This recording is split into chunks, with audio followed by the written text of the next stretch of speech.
Assalamualaikum warahmatullahi wabarakatuh. Hari ini kita ketemu lagi dengan tim saya yang ada di Jakarta, Pak Riwan. Apa kabar, Pak? Waalaikumsalam warahmatullahi wabarakatuh. Alhamdulillah sehat walafiat, bikhair.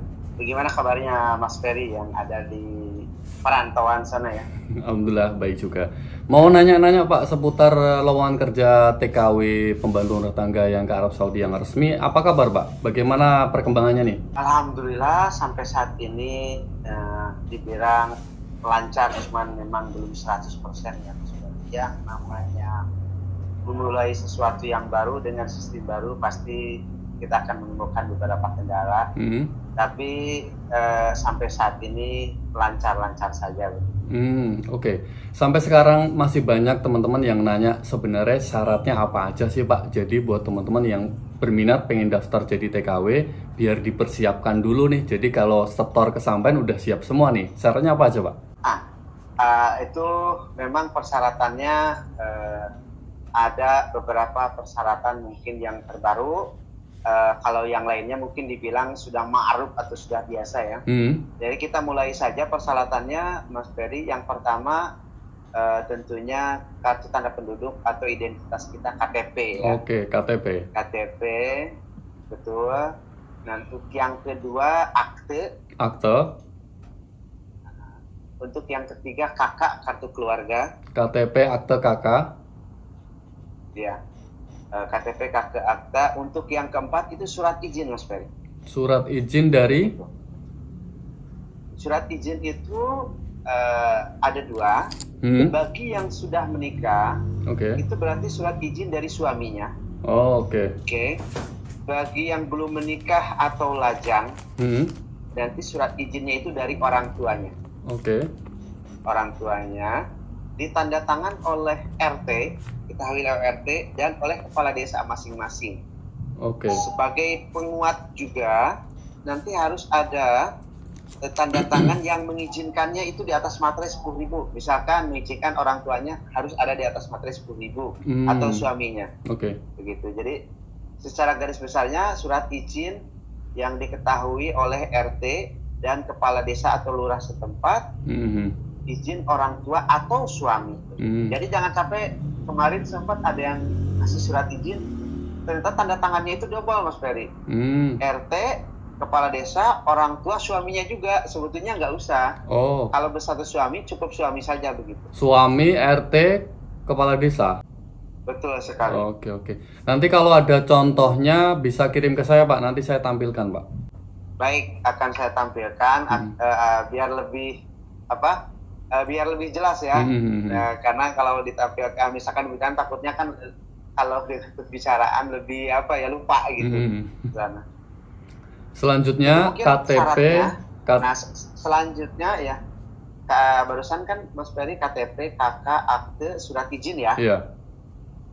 Baik, untuk selanjutnya Mas Ferry itu masing-masing harus punya email atau Gmail. Email. Betul. Buatnya gampang. Ya, ditambah dengan nomor handphone yang aktif. Nomor HP aktif. Aktif, dalam artian aktif itu Mas Ferry bisa menerima telepon dan menerima SMS biasa. Nomor Indo kan? Betul sekali, nomor Indonesia. Begitu. Nah, yang terakhir yang paling terbaru dan sangat penting yaitu ID siap kerja, Mas Ferry. Yang aplikasi siap kerja itu ya? Betul sekali. Itu sangat penting. Gitu. Kalau teman-teman belum bisa untuk daftar, gimana, Pak? Nah, itu adalah otomatis itu diserahkan pekerjaan kita juga akan dibantu. Gimana cara buat ID kerja? Makanya saya ada beberapa kemarin yang sudah mendaftar, Pak saya nggak bisa. Makanya tugas kita adalah membuatkan. Yang penting nomor HP-nya aktif, punya Gmail atau email. Ada pun juga, Pak saya nggak punya Gmail, saya nggak bisa bikinnya. Kita bantu juga bikinkan Gmail atau email, nanti biar selanjutnya dia pakai itu email tersebut. Begitu Mas Ferry. Berarti syaratnya cuma itu aja ya? KTP, KK, akte, surat izin, terus email, nomor HP, sama aplikasi siap kerja. Betul sekali, aplikasi siap kerja. Begitu. Mungkin jadi ada pada intinya, walaupun misalkan dokumen sudah lengkap semua, KTP, KK, akte, surat izin, kalau belum mempunyai ID surat kerja, belum bisa untuk terdaftar kita sebagai pencari kerja. Begitu. Oke. Karena ID siap kerja itu pentingnya bahwa kita memang betul-betul terdaftar di Snaker daerah.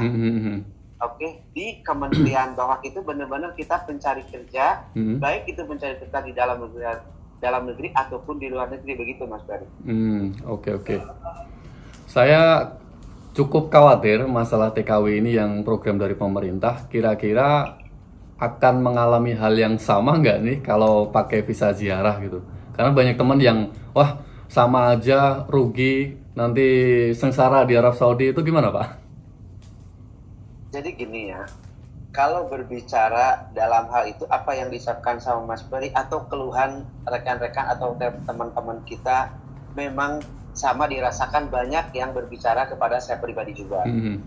Kan saya sudah bilang, memulai sesuatu yang baru pasti tidak akan selancar yang dibicarakan, pasti ada kendala. Makanya kita jauh-jauh hari, kendala apapun di lapangan, baik itu kendala ketika sekarang di Indonesia ataupun ketika sudah mendarat di sana, itu kita akan selalu evaluasi per 3 bulan sekali. Artinya gini Mas Ferry, kalau itu sesuai perjanjian kerja 1.500 itu udah jelas-jelas ketika interview di pusat pun juga itu udah ketahuan gaji segitu. Kita menaikkan standar gaji. Kenapa? Karena di Asia Pasifik juga Mas Ferry itu gaji udah pada naik semua. Begitu. Kesana ini berjalan nggak? Kalau menurut saya berjalan. Ada hambatan? Pasti ada Pak. Ada hambatan. Ada persoalan? Pasti ada persoalan. Ada masalah? Pasti ada masalah. Tapi yang terpenting kita ikut prosedur sesuai program dari Kementerian Tenaga Kerja Indonesia. Ikut prosedur dengan memakai visa kerja. Bukan dengan memakai visa selain visa kerja, begitu Mas Ferry. Kira-kira ada pesan nggak nih buat teman-teman yang berniat pengen daftar tapi masih ragu karena melihat banyak kasus yang sampai saat ini nih banyak TKW yang baru nyampe terus pengen pulang karena ya kerjaannya, gajinya, majikannya. Kira-kira ada pesan khusus nggak Pak? Pesan khusus saya Mas Ferry untuk siapapun juga calon pekerja migran Indonesia atau tenaga kerja Indonesia, baik laki-laki ataupun perempuan, menurut saya nawa itu, niat itu dari kita dulu aja. Bismillah, begitu loh. Saya pribadi yang dalam hal ini diikut sertakan di program pemerintah ini, selalu menghimbau, bertanyalah kepada orang yang tahu, orang yang jelas. Artinya jangan katanya. Karena saya juga ngelihat dari teman-teman atau para follower Mas Ferry dalam hal ini, ada komen-komen memang tidak semuanya seragam. Ada yang menggambarkan istilahnya kecil hati. Ada yang pesimis. Namun di balik itu ada yang optimis juga. Saya sih selalu berpesan, kalau memang sudah niat nawaitu bismillah, dengan program ini dilaksanakan. Tanya apa yang tidak mengerti. Karena hak kita adalah untuk bertanya. Kewajiban kita untuk bekerja, hak kita untuk bertanya apapun. Dari mulai gaji, prosedurnya, dan lain sebagainya. Prosesnya itu harus ditanyakan. Jangan mendengar katanya Mas Ferry. Benar. Tapi harus ditanyakan. Saya terbuka, apapun pertanyaannya akan saya jawab selama itu masih bisa dijawab sesuai dengan kemampuan saya, begitu Mas. Tapi pesanku kalau mau bertanya mendingan kalian nonton aja dulu, kan kemarin udah video Zoom sama Pak Ridwan, ada part 1, 2, 3 dan ini keempat. Nonton aja dulu sampai semuanya paham. Kalau belum paham ada yang lain baru ditanyakan gitu biar nggak mengulang. Betul sekali, karena terkadang kan jadi budaya untuk menonton sampai dengan selesai itu kan wajib ya, dalam artian pahamilah, tapi kan memang karakter manusia beda-beda. Udah jelas dijelaskan bagian part 1, part 2, part 3, bagian 1, 2, 3 itu udah jelas semuanya, tapi di sisi lain masih ada yang bertanya, artinya di situ tidak menonton video sampai selesai. Iya sih. Begitu. Ada yang maaf Mas Ferry, ada tambahan lagi dengan mengenai usia Mas Ferry. Oh iya benar, usia. Oh, usia kan kemarin udah dibahas. usia. Barangkali di sini mungkin ada yang mungkin, karena masih banyak juga yang bertanya Mas Ferry mengenai usia. Usianya gimana? Gitu. Jadi untuk usia itu, untuk yang pernah bekerja di sana, usianya 23 sampai dengan 43 Mas Ferry. 43. Ya, jadi 23 sampai 43 itu dia pernah artinya pernah bekerja di luar negeri. Kalau yang baru? Pernah bekerja di luar negeri, tidak hanya pernah bekerja di Timur Tengah. Misalkan dia pernah bekerja di Asia, di Hong Kong, di Taiwan, itu kita kalkulasikan ke 43 karena berarti di sisi lain dia pernah melakukan pekerjaan di perumahan dan paham bahasa, salah satunya mungkin bahasa Inggris biasanya kalau di Asia. Iya. Nah, kalau untuk yang non sendiri kita batasi umurnya. Dari umur 23 paling besar atau paling tua itu 38. Tidak boleh dari umur 38. Oke. Kalau ada yang lebih dari itu tapi secara fisik masih kelihatan muda, gimana Pak? Yang non apa yang X sih? Semuanya, karena banyak yang nanya, Mas aku udah umur sekian, kira-kira bisa nggak gitu? Jadi gini, kalau untuk data untuk yang non itu kita nggak bisa tawar-menawar sesuai dengan database di KTP. Umur 38. Apabila dia 40 atau 39, walaupun dalam kasat mata kelihatannya masih muda, tetap kita pakai data yang dipakai, tidak melihat dia masih muda, tidak, kecuali bahwa dia waktu pembikinan KTP dituakan, ya itu kan bisa diurus, silahkan ke Dispecapil bahwa aslinya itu kelahiran tahun berapa gitu, umur berapa. Nah, balik lagi Mas Ferry, kalau untuk yang X, kalau yang X itu ketika umur 43 misalkan ya dibatasi, ternyata dia umurnya 45.